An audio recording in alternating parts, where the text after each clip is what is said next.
All right, the surface area of a cylinder. A cylinder is, in my mind, I always think of a cylinder, it's kind of like a prism. And if you watch that prism video, a prism, except the bases are circles. Okay, that's what I think of. When I think of a cylinder, I'm thinking about a prism where the base is a circle. So if I were to draw a prism or sketch a prism, it would look something like this. Okay, think of like a roll of paper towel or a roll of toilet paper, right? You've got a cylinder, so there's two bases, right, are circles, and the height here of this thing. So this is the height of the cylinder itself, would be this measurement. Another measurement that you would have would be this base measurement. You'd usually have a radius of the base, okay?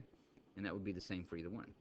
So to find the surface area of this, basically you have to think about it in terms of formulas you already know.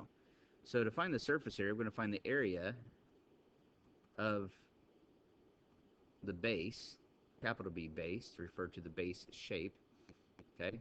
And we're going to multiply that times 2 because there's two bases, top and the bottom. Once we find that, we're going to add to it what is known as the lateral area, which is the area of the side. Now, for the area of the side, again, you can actually think about this in terms of something you already know. You may just not realize it.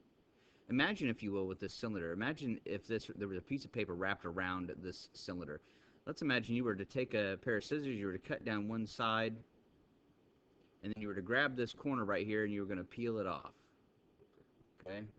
So I'm going to peel off this side. Let me color this in so it looks nice. All right, so here we go. So we're going to grab this side. We're going to peel it off, and if I were to peel this off, what you would find if you were to lay it out flat is that it would be a rectangle. This rectangle that is around the outside of this, the height of the cylinder would be this measurement right here.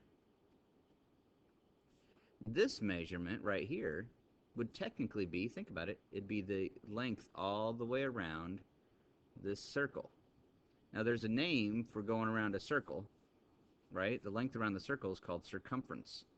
So the circumference would be the length right here. Circumference of a circle is 2 times pi times the radius.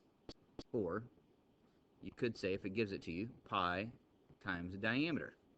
So to find the surface area of this, you need to find the area of the base, which the area of a circle formula is pi times the radius squared. The area of the outside edge would be 2 pi r times the height. So sometimes people will write the formula for the area of a cylinder. They'll put this all together and make one formula. But honestly, if you don't want to try to memorize a new formula, just think about what you're actually dealing with. There's an area of a base, which are circles. You know that formula. The area of the side, which is a rectangle, which you can find that, and then think about the circumference of the circle. You could put it all together in one. 2 pi r squared would be the base times 2 plus 2 pi r h. And some people even take it a step further and rewrite this formula in different ways. But that's not really important for what we're doing. We just need to find what this answer is. And again, I think one of the ways to remember this is not by coming up with a new formula, but by thinking about formulas that you already know and know how to use.